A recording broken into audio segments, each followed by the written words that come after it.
प्यारे बच्चों, आज हम हिंदी व्याकरण की पुस्तक से पाठ 2 पढ़ेंगे। पाठ का नाम है वर्ण एवं मात्राएं। वर्णों के क्रमबद्ध समूह को वर्णमाला कहते हैं। वर्ण क्या होते हैं? हम शुरू से पढ़ते आ रहे हैं। हिंदी में सबसे पहले हमने वर्ण ही सीखे थे। वर्ण क्या है? अक्षर जिसे आप कहते हैं, जैसे ए आ इ ई और क ख ग घ। वर्ण भाषा की सबसे छोटी इकाई है। इसे अक्षर भी कहा जाता है। वर्णों के टुकड़े नहीं किए जा सकते हैं, इसीलिए ये भाषा की क्या है? सबसे छोटी इकाई। वर्ण ध्वनियों को लिखने के लिए कुछ निश्चित चिन्हों का प्रयोग किया जाता है, जिन्हें वर्ण कहते हैं। ध्वनि अर्थात साउंड। उसको लिखने के लिए कुछ निश्चित चिन्ह होते हैं, जैसे क। मैंने बोला क, हम क को कैसे लिखेंगे? इस तरह से। तो ये निश्चित चिन्ह है क को लिखने का। वर्ण के भेद। वर्ण के 2 भेद हैं। कौन कौन से? स्वर और व्यंजन। नंबर 1, स्वर। स्वर आप सब जानते हैं। स्वर क्या होते हैं? ए आ इ ई हम शुरू से ही पढ़ रहे हैं। जिन वर्णों को बोलते समय किसी अन्य वर्ण का सहारा न लेना पड़े, उन्हें स्वर कहते हैं। अर्थात ये स्वतंत्र होते हैं, इन्हें बोलने में किसी अन्य वर्ण का सहारा नहीं लेना पड़ता। हिंदी में 11 स्वर होते हैं। इनमें से री ऐसा स्वर है जो संस्कृत शब्दों में ही प्रयोग किया जाता है। हिंदी में 10 स्वर ही प्रयोग में आते हैं। अ आ इ ई उ ऊ री ए ऐ ओ औ। अब है व्यंजन। नंबर 2, व्यंजन। व्यंजनों का उच्चारण स्वरों की सहायता से ही होता है। जैसे हमने पहले पढ़ा कि स्वर तो जो थे वो स्वतंत्र थे, लेकिन व्यंजन स्वतंत्र नहीं है। इनके उच्चारण में स्वर की सहायता ली जाती है। किसी भी व्यंजन वर्ण का उच्चारण बिना स्वर की सहायता से नहीं किया जा सकता है। जैसे क वर्ण है, ये इस प्रकार इसमें हलंत लगता है, ये आधा है। जब इसमें अ स्वर मिलता है तब ये पूरा क बनता है। उच्चारण स्थान। व्यंजन, जितने भी व्यंजन है, इनके उच्चारण स्थान है जो भिन्न भिन्न है। जैसे इसको अलग अलग वर्ग में बांटा गया है। क वर्ग। क वर्ग में ये 5 जो इसके वर्ण आते हैं, जैसे क ख ग घ अंग, च छ ज झ य, ट ठ ड ढ ण, त थ द ध न, प फ ब भ म, य र ल व श श स ह। तो जो क के जो 5 वर्ण हैं उसे कहते हैं क वर्ग, और इनका उच्चारण स्थान है कंठे। कंठे अर्थात गले में सामने की ओर जो उभरा हुआ भाग है, वहां से क ख ग घ। जब हम इसको बोलेंगे तब हम महसूस करेंगे कि आवाज कहाँ से आ रही है। च वर्ग में ये 5 वर्ण है और इनका उच्चारण स्थान है तालव्य। तालव्य अर्थात जीभ के ऊपर ठीक जो गहरा भाग है, जिसे तालु कहते हैं। ट वर्ग, इनका उच्चारण स्थान है मूर्धन्य, यानी तालु के ऊपरी भाग से लेकर दांतों के जो पीछे का ऊपरी भाग है वहां तक। त वर्ग, दंत्य, जैसे त थ द ध न। जब आप इनको बोलोगे तो आप देखोगे कि ऊपर के दांतों में बीच में जीभ टच कर रही है। प फ ब भ म, इसमें हमारे होंठ ओष्ठ है, ये मिल रहे हैं, इसलिए इनका उच्चारण स्थान ओष्ठ है। य र ल व, अंतस्थ वर्ण। अंतस्थ अर्थात भीतर से जो आवाज आ रही है, मुंह के भीतर से। श श स ह, उष्म वर्ण। उष्म इसलिए क्योंकि इनमें एक रगड़ उत्पन्न होती है जब हम इन्हें बोलते हैं। इस प्रकार व्यंजनों की संख्या 33 है। इनके अलावा हिंदी में 4 संयुक्त व्यंजन भी है। संयुक्त से ही पता चल रहा है जो 2 वर्णों से मिलकर बने हैं। संयुक्त व्यंजन, एक से अधिक व्यंजनों से मिलकर बने वर्ण संयुक्त वर्ण कहलाते हैं। जैसे श त्र ज्ञ श्र।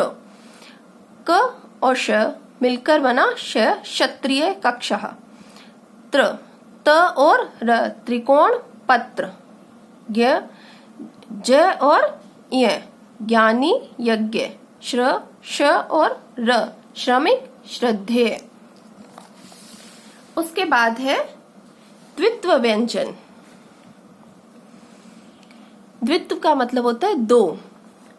जब किसी शब्द में एक ही व्यंजन एक से अधिक बार आए तो उसे द्वित्व व्यंजन कहते हैं।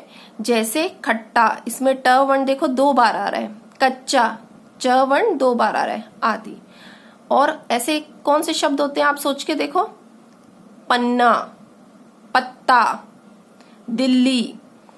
अनुस्वार, किसी भी वर्ण के ऊपर लगने वाले बिंदु को अनुस्वार कहते हैं। ये अयोगवाह है। इसमें क्या है, स्वर और व्यंजन के बीच की कड़ी है ये। जैसे संत, भंग, अंग आदि।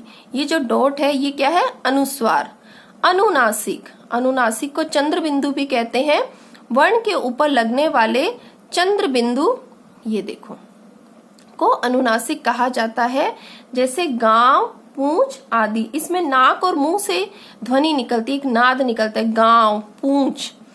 विसर्ग, वर्ण के बाद लगने वाला दोहरा बिंदु विसर्ग कहलाता है। ये जो पीछे 2 डॉट लगती है ये क्या कहलाती है, विसर्ग। जैसे पुनः, अतः आदि। अब है स्वरों की मात्राएं। हम सब जानते हैं स्वर जैसे ए, आ, ई, इसको हम मात्रा के रूप में भी लिख सकते हैं। चित्र देखिए उनके नीचे लिखे शब्द पढ़िए। आम, साइकिल। आम में कौन सी मात्रा है, आ की मात्रा, जो खड़ी पाई की तरह है। साइकिल में स पे आ की मात्रा और क में छोटी की मात्रा, जो इस प्रकार से वर्ण के आगे से लगती है। यहाँ आम तथा साइकिल शब्द में कुछ रंगीन चिन्ह जुड़े हैं। ये स्वरों की मात्राएं हैं। स्वरों को दो प्रकार से लिखा जा सकता है। जैसे पहला अपने मूल रूप में, ये मूल रूप है ए, आ, ई, उ, री, ए, आई, ओ, औ। और दूसरा किसी व्यंजन के साथ मिलाकर, जैसे म, इसमें आ स्वर जुड़ा तो क्या बना, मा। क, इसमें ई जुड़ा तो क्या बना, की। थ, ई, थी। र, ओ, रो। स्वरों को व्यंजन के साथ लिखते समय स्वर पूरे नहीं लिखे जाते हैं, बल्कि इनके चिन्ह व्यंजनों के साथ लिखे जाते हैं। जैसे आपने देखा म के साथ ये स्वर लगा तो माँ, अब इसकी सिर्फ मात्रा लगेगी। स्वरों का यह बदला हुआ रूप ही क्या कहलाता है, मात्रा। स्वरों के चिन्ह मात्रा कहलाते हैं। ए को छोड़कर प्रत्येक स्वर की क्या होती है, मात्रा। अ स्वर की कोई मात्रा नहीं होती है। स्वरों की मात्राएं, ये है स्वर। अस्वर की कोई मात्रा नहीं, अमात्रिक शब्द हो गया ये, क, ल। आ, ये खड़ी पाई वाली मात्रा, मामा, चाचा, ई। ये आगे से लगेगी वर्ण के खिल, गिर।